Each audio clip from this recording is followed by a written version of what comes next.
ઉત્પન્ન થયેલો દીકરો કદાચ સારા કર્મ નહીં કરે તો પિતાનો વીર્યનો લાજ જાય.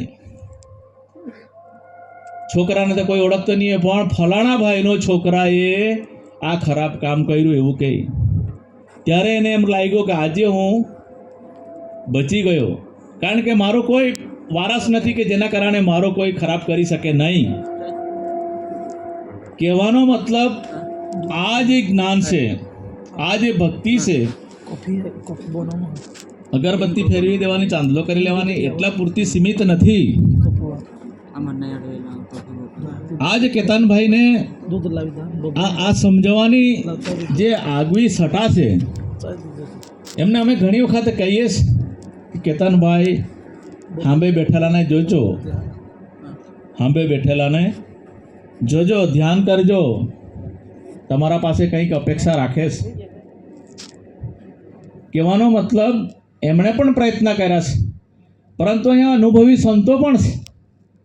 આ ગામજી મહારાજ સાથે અમારે કલાક કલાક વાત થાય, રાતના અડધી રાત બી વીતી જાય ને 12 બી વાગી જાય ફોન પર, કારણ કે 100 કિલોમીટર કરતાં વધારે રહે આગે ગામજી મહારાજ. હા ને ગામજી મહારાજ, એટલે મળી નહીં શકીએ, એમની આમ હાબે હાબે વાત નહીં કરીએ તો ફોનથી ચાલુ કરીએ. તત્વજ્ઞાનની વાત થાય, આત્મજ્ઞાનની વાત થાય, પરંતુ આત્માને વરેલા હોઈએ તો જ આપણે અહીં બેસી શકીએ છીએ, તો જ આ પરિવારની સેવા કરી શકીએ. મારું કહેવાનો મતલબ તત્વજ્ઞાન અને આત્માને વરેલા, આત્માને જાગૃત કરેલા અથવા આત્માને સમજેલા માણસો જ આ બીજા આત્માને સમજી શકે છે. ભલે આ દેહથી, દેહને આપણે નહીં માનીએ, દેહને આપણે કીધું છે કે, પરંતુ આ દેહ સાધન છે. મંદિરમાં બેઠેલી જે મૂર્તિ છે એ પથ્થરની છે. તમે જતા રહ્યા પછી મંદિરમાં બેઠેલી મૂર્તિને કોઈ સમજાવી શકનાર નથી. તમે જ નહીં હોય તેને કોણ સમજાવી શકવાના છે?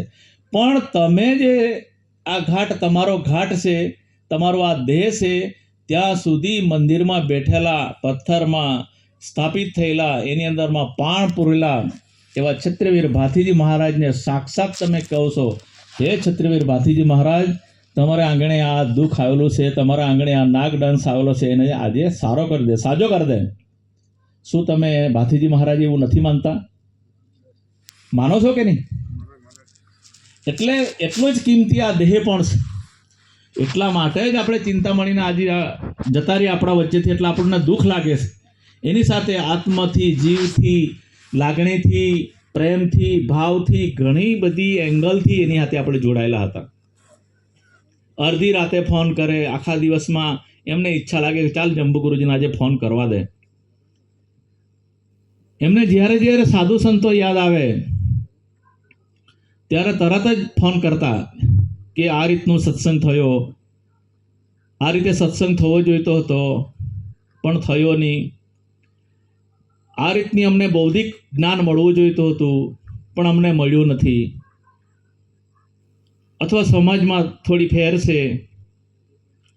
એ જે એમનામાં પારક દ્રષ્ટિ હતી, કારણ કે ગુરુ મહારાજ આપણને પારક શક્તિ આપે છે, અને તો જ પારખીને જ જીવનાર માણસ, જીવનાર ભગત સારી રીતે જીવી શકે છે. બરાબર ને? પારક પદ હંમેશા આપણા ભગતો પાસે હોવું જોઈએ, આપણા કુટુંબ પરિવારમાં હોવો જોઈએ. તો જ મારો ચિંતામણી મહારાજ એમ લાગે આપણને, એમને આપણને લાગતો નથી. એવા એમણે કામો કર્યા છે, વર્ષોથી એમણે ધૂણી દખાવી છે. આ પેટ માટે બધાએ કરવું પડે, પેટ માટે બધાએ કામ કરવું પડે. કામ નહીં કરીએ, કારણ કે જીવવા માટે, આ પેટને ખાડો પૂરવા માટે કંઈ ને કંઈક તો કામ કરવું પડે. પણ જેવી પોતાની આવડત, ભણેલા હોય તો કંઈ અમારા જેવા શિક્ષક બને તો કદાચ બહુ તો ગાડીમાં ફરે, પણ અમે બી એ ગાડી વાળીને ઘરને બધું ત્યાં જ રહીશ, અને કદાચ ગાડીવાળીમાં બેહીને તમારી સુધી આવીએ જ. અમને અમારી પણ ચિંતા છે કે આપણા માણસો, આપણા ભગત, આપણા પરિવારમાં જોડાયેલા, આપણી પર આશા રાખવાવાળા, અને કદાચ ગુરુ મહિમા અથવા તો ગુરુની જે જ્ઞાન છે કદાચ આપણામાં ઓછી હોય તો શાસ્ત્રોક્ત, શાસ્ત્ર વાંચીને પણ તમારા સુધી સારી વાત પહોંચાડવા માટે અમે કોશિશો કરીએ છીએ. તમને બે વાત તમારા પરિવાર માટે, તમારા પોતાના જીવન માટે અને તમારી પારખ માટે ગમે ત્યાંથી અમે શોધી કાઢીએ અને તે લઈને આવીએ. આપણો આદિવાસી સમાજ તમામ દેવને પૂજે છે. આપણે આદિવાસી છે, હિન્દુ છે અને સનાતની છે. સનાતની એટલે કે તમામ દેવી દેવતાને માનવાવાળા છે. આપણે નાસ્તિક નથી. આપણે પ્રકૃતિને પણ પૂજીએ છીએ, બરાબર ને? પણ ઘણા બધા પ્રકૃતિ પૂજક એવા છે કે જંગલમાં વાઘદેવની કેમ પૂજે કે વાઘ ખાઈ જાય એટલે, નાગદેવને કેમ પૂજે કે વાઘ કડી રહે એટલે, અરે નાગ કડી રહે એટલે પૂજે. પણ યાદ રાખો, દેવી દેવતાઓને સંતોને નહીં પૂજીએ તો ડુંગરદેવ ત્યાંથી આવીને તમને સત્સંગ નથી આપવાનો કે ભાઈ આવું ખાજે, આવું રહેજે, આવું બોલજે, સંતોનો સત્સંગ લેજે અને તારું જીવન સુધારજે. એવો ડુંગર આવીને કહેવાનો નથી, નદી આવીને કહેવાની નથી, જંગલ આવીને કહેવાની નથી. જ્યાં સુધી આ સાધુ સંતો જીવિત છે, સાધુ સંતો હયાત છે, ત્યાં સુધી જ તમને આ સંસ્કાર આપવાના છે. નદી બહુ તમને પાણી આપશે, પણ નદી એમ નથી કહેવાની કે ભાઈ આવી રીતે સારો જીવજે, મારું આ પાણી એ પણ બગાડતો ને, એમ પણ નહીં કહેવાની નદી. પણ એ કહેવાવાળા આવા સંતો છે. એટલે આ સંતોની કદર થવી જોઈએ. અગર તમે આવા સંતો, મહાન સંતો થઈ ગયા, ચિંતામણી મહારાજ જેવા, અને આ બધા હયાત સંતો છે. આજે જુઓ તમે કેટલી વર્ષની ઉંમરે આ સેવાદાસ મહારાજ આજે હયાત છે.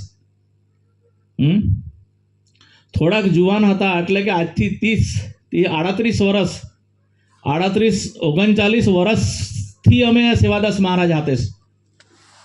સિંગપુર ગામમાં હું ભગત 1989માં થયો હતો, વાડી ફળિયામાં. ગુરુ મહારાજ ગોમજી બાપુ, મેં ગોમજી બાપુના હાથથી કંઠી લીધી હતી.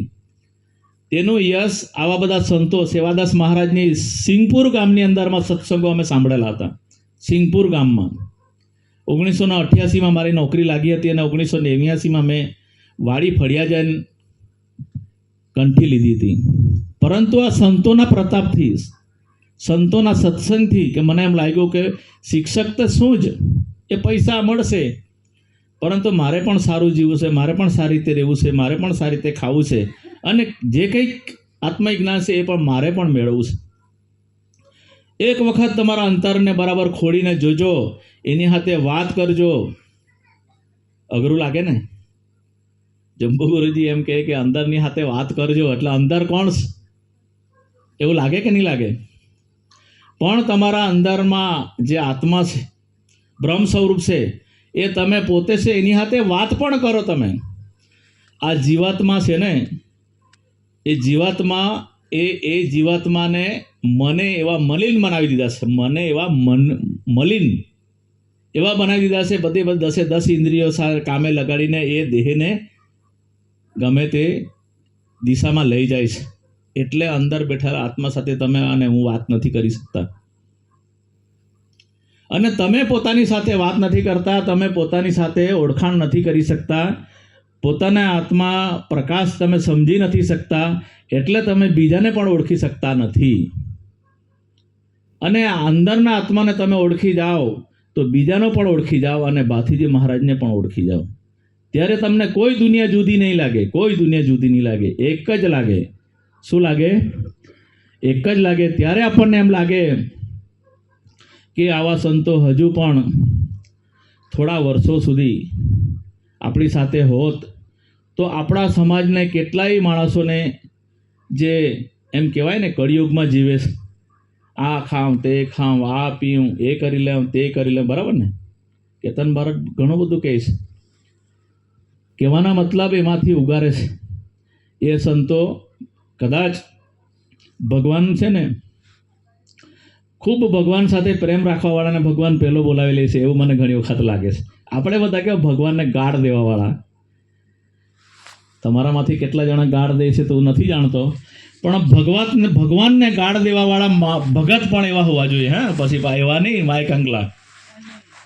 રામકૃષ્ણ પરમહંસ પોતે મહાન ગુરુ હતા અને કાળિકા માને પૂજા કરતા હતા. કાળિકા માને એને કીધેલો કે હે કાળી, હે કાળિકા માં, તું મને આજે પ્રગટ નહીં થાય, તું મને આજે દર્શન નહીં આપે તો આ ભાલાથી હું ઉડાવી દઈશ, તારી ભક્તિ નહીં કરું, જા.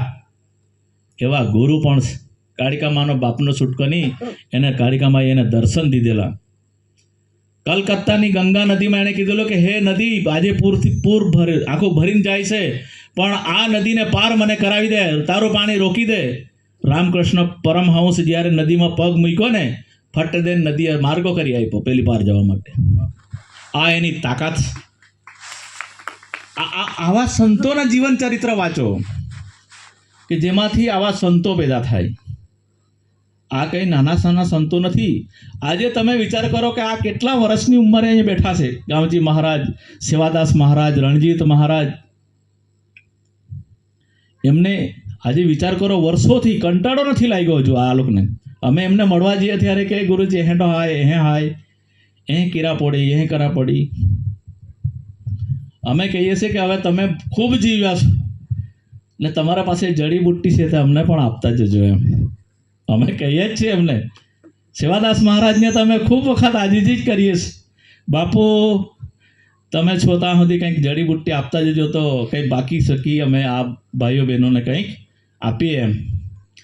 કહેવાનો મતલબ આ ઘડી ખૂબ દુઃખની ઘડી છે, પણ એ ઘડીને સમજાવી ગીતાનો 18 અધ્યાયમાં કીધું છે, વિષયથી દૂર તમામ એના જેટલા બંધનો છે ને, વિષયો છે, લાગણીઓ છે, આસક્તિ ભાવ છે, એ બધા જ જો ભાવો છે ને એ છોડી દેવાના છે. ત્યારે આ પરમાત્મા સ્વરૂપની આપણને દર્શન થાય. તમામ વૃત્તિઓમાંથી નિવૃત્તિ થઈ જવું જોઈએ, તમામ વિષયોમાંથી મુક્ત થવું જોઈએ, અને ત્યારે આ કૃષ્ણ ભગવાન સાક્ષાત આપણને દર્શન થાય. એવું જ્ઞાન પામાડવાવાળા આપણા સંતો આજે છે. અને જેણે જાણ્યું છે પણ મર્યાદામાં રહીને એ બોલી નથી શકતા. કેતન બારોટ ઘણી વખત કહે છે, તમે તો ઘણું બધું શીખવી દીધું છે પણ મને સૂટ પણ આપો એમ. કેતન બારોટને જ્યારે ભગત બનાવેલા ત્યારે તમારા જેવા 100-200 માણસો બેઠેલા હતા. 100-200 ભાઈ તમારાથી પંચશીલની પ્રતિજ્ઞા પડાશે, આપણા ગુરુભાઈ છે એટલે તમારા માટે ચિંતા કરીને ડાકોરથી દોડી આવે છે. એમનામ દોડી નથી આવતા. પૈસા જ એકલા વાલા નથી, પણ ગુરુ ભક્તો પણ વાલા છે ને હોવા જોઈએ. એવો ભાવ આપણે રાખશું. છોકરો એ મારો છે, પત્ની એ મારી છે, બાપો એ મારો છે, ભાઈ એ મારો છે, અને એવો ભાવ રાખવાવાળા સંતો અને આપણા માતા પિતા જ્યારે જતા રહે ત્યારે આપણને દુઃખ લાગે છે. એટલે એવી રીતે જીવજો, એવી રીતે રહેજો. એમનો પરિવાર આજે એમ જોવા જઈએ તો ખરેખર 11મો દિવસે શ્રદ્ધાંજલિ તો નહીં અપાય, પણ છતાં પણ આ પરિવાર ઉપર ખૂબ મોટું દુઃખ આવી પડ્યું છે. અને ગામજનોએ આ દુઃખમાં મદદરૂપ થવા ઘણા બધા પ્રયત્ન કર્યા છે. મને ખબર છે ત્યાં સુધી હું તો કહું છું કે અમારા બાજુ બી ઘણી વખત એવું થાય ત્યારે અમે ફૂલની પાકડી મદદરૂપ થઈને પરિવારને અમે ઉગારી લઈએ છીએ. તેમ તમે પણ એમને ઉગારી લીધા છે. સાથે રહેજો, એમને સુખે દુઃખે મદદરૂપ થઈશો. કારણ કે એમને જે તમારા માટે, આપસો માટે અને અમારા બધા માટે જે કામો કરેલા છે એ કંઈ વર્ષો સુધી ભૂલાવાના નથી. એનો ઋણ ચૂકવી નથી શકવાના. તો કંઈ ને કંઈક રીતે પરિવારને મદદરૂપ થઈને આપણે એના ઋણ ચૂકવવા પ્રયત્ન કરીશું. મેં ખૂબ મોટી અને ખૂબ ઘણી બધી વાતો કરી છે. આ તો અહીંયા ઉપાચાર્ય ખૂબ જૂના બેઠેલા છે અને એ પણ 2 વાત કરવાના છે, પણ હું નાનો છું એટલે મને પહેલાં ચાન્સ આપ્યો છે. હા, આ બધા ખૂબ વડીલો છે, વર્ષોથી જેણે ભક્તિ કરી છે. એટલે આમાં કેવું હોય કે થોડોક પ્રોટોકોલ હોય, એટલે પેલા થોડાક નાના, પછી થોડાક મોટા, છેલ્લે મોટા, આવી રીતે સત્સંગો આવે છે. એટલે મારા પછી પણ આ આપણા ઉપાચાર્ય બાકી છે, એમને 2 શબ્દ આપજો. આટલું કહી વિરમું. અને પરિવારમાં આવેલી દુઃખ ભાથીજી મહારાજ, માતાજી, પરમાત્મા, સદગુરુઓ અને આ બધા ગુરુ લોકો એમને આશીર્વાદ આપે, એવો પણ હળવા થાય, પરિવાર સાથે પાછા સારી રીતે રહેતા થાય, અને જે કંઈક આપણો જીવ ગયો છે એ જીવ પણ સારી રીતે જગ્યાએ, પણ એ તો સંતનો સંત જ છે, એમાં કોઈ શંકા પણ નથી. એટલે પરિવાર પર આવી પડેલી દુઃખ આપણે સાથે એમને મદદરૂપ થતા રહીશું. એટલું કંઈ વિરમું છું. બોલો ક્ષત્રિય વીર ભાથીજી મહારાજ કી જય.